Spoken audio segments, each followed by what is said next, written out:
আলহামদুলিল্লাহ রাব্বিল আলামিন ওয়াসসালাতু ওয়াসসালামু আলা রাসূলিহিল কারীম ওয়া আলা আলিহি ওয়া সাহবিহি ওয়া আহলি বাইতি আজমাইন। মাননীয় স্পিকার, আমাকে সুযোগ করে দেওয়ার জন্য আপনাকে অসংখ্য ধন্যবাদ। আমি সর্বপ্রথম মহান আল্লাহ তাআলার শুকরিয়া আদায় করছি।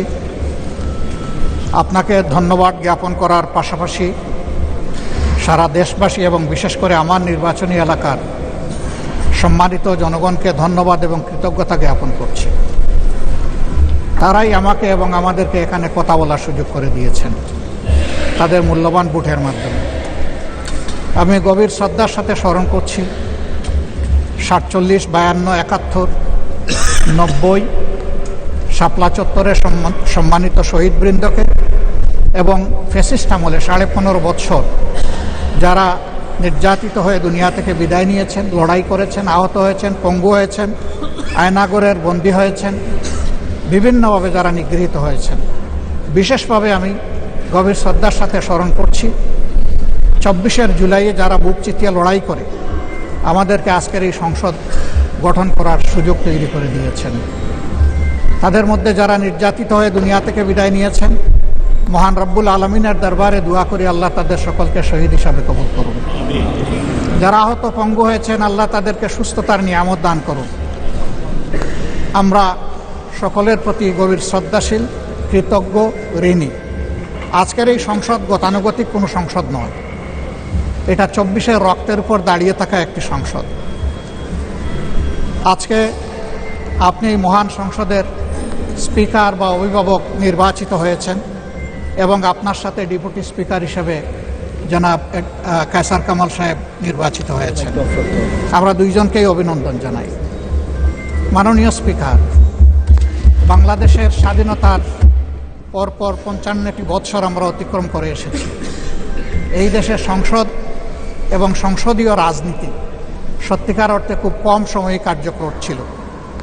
অল্প যেটুকু সময় ছিল জনগণ তার সুবিধা পেয়েছে।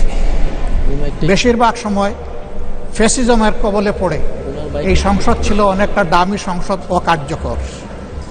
এবং আপনি যে বিরল সম্মানে আজকে ভূষিত হয়েছেন, এই জায়গায় অভিভাবকত্বের দায়িত্ব যারা পালন করেছেন অতীতে, তারা নিজের উপর, সংসদের উপর, দেশবাসীর উপর, গণতন্ত্রের উপর, মানুষের অধিকারের উপর তারা সুবিচার অনেকেই করতে পারেননি।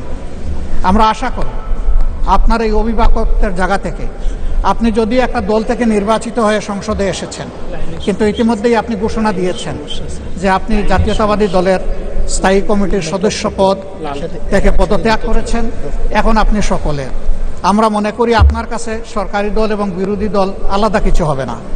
আপনার কাছে আমরা সুবিচার পাব, জাতির কল্যাণে যে কথাগুলো বলতে চাইব সেই কথাগুলো বলার সুযোগ আপনার কাছ থেকে পাব। আপনার নেতৃত্বে এটি একটি গতিশীল সংসদ হবে, এটা আমরা আশা করতে চাই। আমরা আশা করতে চাই অতীতে যে মন্দ নজির সৃষ্টি হয়েছে বিভিন্ন সময়, এটি নতুন করে আর হবে না। আজকের এই সংসদে অনেক তরুণ সদস্য এখানে আজকে এসেছেন। আমিও বয়সে একটু বেশি হলেও আমিও তরুণ। আমার জীবনে এটা প্রথমে এই সংসদে ঢোকা, সুতরাং আমিও তরুণদের একজন। সেই তরুণরা যারা এখানে প্রাজ্ঞ আছেন, অতীতে যারা এই মহান সংসদের সদস্য বারবার নির্বাচিত হয়েছেন, তাদের কাছ থেকে আমরা ভালো কিছু শিখব। আমরা অতীতের সংসদগুলোতে দেখেছি এখানে দেশের মানুষের কল্যাণ বিবেচনায় আলোচনা না হয়ে মানুষের চরিত্র হননের জন্য এখানে বিপুল সময় ব্যয় করা হয়েছে।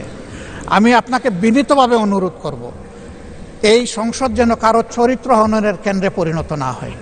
আপনার কাছ থেকে কেউ সামান্যতম সুযোগও যেন এই ব্যাপারে না পায়। আমরা চাই এই সংসদ শুধুমাত্র জনকল্যাণে প্রতিষ্ঠিত হবে এবং পরিচালিত হবে। আমি আস্থাশীল, গভীর আস্থাশীল, আপনি একজন লড়াকু মুক্তিযোদ্ধা, আপনি পারবেন ইনশাআল্লাহ এই সংসদকে সফলভাবে নেতৃত্ব দিতে। আমরা আপনার সঙ্গত প্রত্যেকটি বিষয়ে কথা দিচ্ছি, আমরা আপনাকে সমর্থন দিব, সহযোগিতা দিব, আপনার জন্য দোয়া করব। আমরা আপনার কাছ থেকে শুধু ইনসাফ আশা করব। আপনি যদি এই সংসদের উপর ইনসাফ করেন, তাহলে 18 কোটি মানুষের উপর ইনসাফ করা হবে। কারণ রাষ্ট্রের গুরুত্বপূর্ণ 3টি অঙ্গের এটি হচ্ছে সবচেয়ে গুরুত্বপূর্ণ অঙ্গ। এই অঙ্গটা যখন সুস্থ সবলভাবে পরিচালিত হবে, বাকি 2টা অঙ্গ সরাসরি সেইভাবেই কাজ করবে। মাননীয় স্পিকার, আবারও বলি, জুলাইয়ের রক্তের উপর দাঁড়িয়ে এই সংসদ। জুলাইয়ের একটা প্রত্যাশা ছিল, একটা মাত্র স্লোগান ছিল, উই ওয়ান্ট জাস্টিস। আমি আবার এটা এখন উচ্চারণ করলাম, উই ওয়ান্ট জাস্টিস। আপনার মাধ্যমে সমাজের সকল অসঙ্গতি, অন্যায়, অপরাধ, দুর্বৃত্তপনা, এটা রাজনৈতিক হোক, অর্থনৈতিক হোক, সাংস্কৃতিক হোক, এই সবগুলার অবসান ঘটবে এই সংসদকে কেন্দ্র করে। এই প্রত্যাশা ব্যক্ত করে আমি আপনার সুস্বাস্থ্য, দীর্ঘ হায়াত কামনা করছি এবং সফল নেতৃত্ব আমি কামনা করছি, যে আপনি অভিভাবক হিসাবে ইনশাআল্লাহ সফলভাবে নেতৃত্ব দিবেন। আল্লাহ হাফিজ। আসসালামু আলাইকুম রহমতুল্লাহ।